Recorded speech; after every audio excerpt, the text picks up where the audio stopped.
आयेन बेरेखायै गं 8 ट्रेक्टरजों दंफां लाबोनाय दंफां सिखाव आरो ओरैहाय दिफेन बर' मानगोनां दिफेन बर' सारा मा बुंदों माखासे इम्पर्टेन्ट खोथा नोंथाङाबो बर'बा खोनासं आं खौरांखौ होनो थांगासिनो दङ आदैल' कन्ट्रल अननानै कन्ट्रल नोंथाङा मा पस्ट होदों नुमारासै होनबा बड'लेण्ड बुब्लि बड'लेण्ड रादाबाव दंफां खावनायनि निउसखौ होदोंदां माथो ना रायजोआबो नुवासै हो जेबो दाहोनथ' आदैल' खिजान खौरांखौनो मोनहैथ'वाखै निउसखौनो मोनहैथ'वाखै बुंलाबायना ओंखायनो आरो मोनसे इम्पर्टेन्ट दंबावो सासे बुंहरदों हायोबा बे निउसखौ हो होननानै सुपार 50नि आं हले सुपार 50निखौ गोबां होनबोबाय दै होबोबाय जोंहा प्रमद बर' सारा सुपार 50नि जाय मावदों जोबोद मोजां जादों आरो गोबाङा पास जानानै फैयोबाथ' जोंनि थाखाय गोबां मोजां जागोन दा दंफां सिखावनि बेलायावसो गोबां बुंगासिनो दङ बेनिखायनो आं दिफेन बर' सारनि बिबुंथिखौ होग्रोनो आरो मानो फेरेंगा सारखौहाय सावदों दिनै मा बुंखो नैबेखौ नायग्रोदो गोजोन गोरोबथानि जि मोनसे दफा दंमोन गामि सोसननाय सनितपुर बिश्वनाथनि आरो बिनिनो साथिखान गामि सोनायनि जि बाथ्रा बे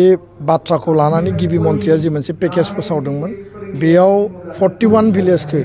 बाउन्डारि कमिसन आरो आसाम केबिनेटआ एप्रुभेल होबाय आरो एप्रुभेल होनाय बायदियै जिहेतु बे गामिफोरखौ बिटिआरआव थिसननांगौ आरो बेखायनो उदालगुरि जिल्लाया सानजाहानि माने जोबथा जिल्ला हिसाबै बै जिल्लायाव थानाय बे गामिफोरखौ 41 गामिखौ मैया आसामनि गभर्नरा आरो general administration department government of आसामा बेखौ उदालगुरि जिल्लायाव थिसननानै होबाय बिनि उनाव 19 भिलेजआ हाबबावनांगोन बे मोनसे जोंनि माने जि दाबि आरो बे लिस्टआ अलरेडि जमा जाबाय उननि समाव आरोबाव 100 150 200 जिखिनि जोङो 400 500 बा 600 गामिनि जि लिस्ट होदों बेखौ पर्यायक्रमै थिसननांगोन दा बेखायनो बेयाव बुजिलायनायाव गोरोन्थि खालामनांगौनि बाथ्रा गैया दासिम जिखिनि गामि थिसनगोन बेयो उदालगुरि जिल्लायाव हाबथ'गोन आरो बेखौ जों कन्टिगुवास खालामनांगोन सिक्सिडुलनि मर्यादा माने कन्स्टिटिउसनेल जि मोनसे स्टेटास बे जाबाय कन्टिगुवास जानांगौ आरो पलिटिकेल राइटनि बाथ्राखौ जुदि बुङोब्ला बेयाव समस्ति बारायनायनि 40 बे 60थानि बेयाव लिरनाय दङ दा बेखायनो जेब्ला बे आबुङै आरो फुरायै जोंनि जिखिनि दाबिनाय गामिफ्रा थिसनजागोन बिनि उनाव अट'मेटिकेलि बै ओनसोलखौ लानानै गोदान जिल्ला दाफुंनाय जागोन दा बेखायनो गोदान समाव एसे आख' फाख' नुजागोन खिन्थु उननि समाव बिनि मोनसे एडमिनिस्ट्रेटिभ जि इउनिट बा कन्ट्रल बियो रोखा जागोन होननानै जोंहा फोथायनाय दं 2023 मायथाइया जोबलांसै खिन्थु बिटिआरनि जुदि दफाया स्पिडआबो मावफुंजायाब्ला 2024 मायथाइनि सिगाङावनो जों सोमावसारफिनगोन होननानै सारा बुंदों बेयो डेफिनेटलि जों बे आवाजखौ भारत सरकार आसाम सरकार आरो जोंनि लेभेलाव जोंनि मोनफ्रोमबो मेल मिटिङाव जों सरकारखौ प्रेसार होबोदों बुंबोदों 2024 सिगां बिटिआर सुक्तिनि मोनफ्रोमबो दफाया मावफुंजागोन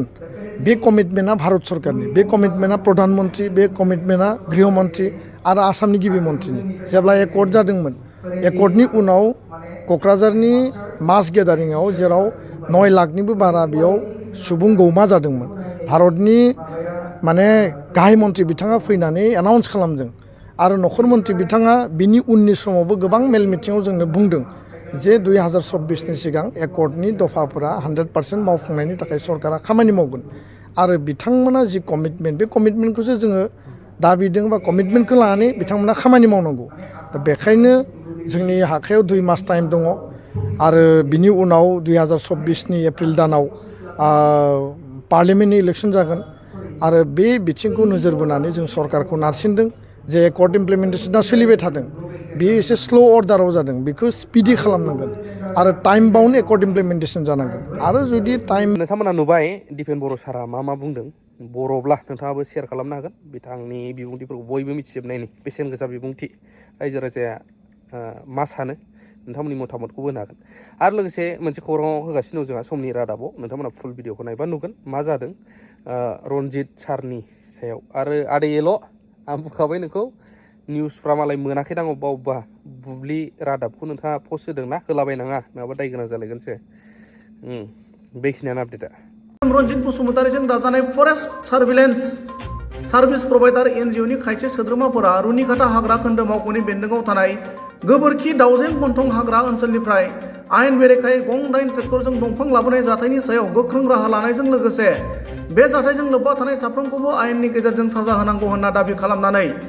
बनसु आरो अल आसाम ट्राइबेल स्टुडेन्ट इउनियननि फारसेनिफ्राय चिरां जिल्लानि जिल्ला बेंगिरि पि विजया भास्कर रेड्डीनि जोहै मिरुनि environment forest and climate change minister Bhupender Yadav, आसामनि रायजो बेंगिरि गुलाबचान्द काटारिया, आसामनि फरेस्ट मिनिस्टार चन्द्र महन पाटवारी आरो बिटिसिनि गाहाय मावफुं सोद्रोमा प्रमद बर'निसिम गोसोखांलाय गथायो। गोसोखांलाय गथायनाय उनाव बनसु आरो अल आसाम ट्राइबेल स्टुडेन्ट इउनियननि दैदेनगिरि मावथि सोद्रोमाफोरा चिरां जिल्लानि जिल्ला बेंगिरिनि लांगोनायाव आयेन बेरेखायै सार्भिस प्रभाइडार एनजिअ दानाय बिटिसि सोरखारनि हाग्रा बिफाननि मावफुं सोद्रोमा रन्जित बसुमतारिनि मुसुखा सावो।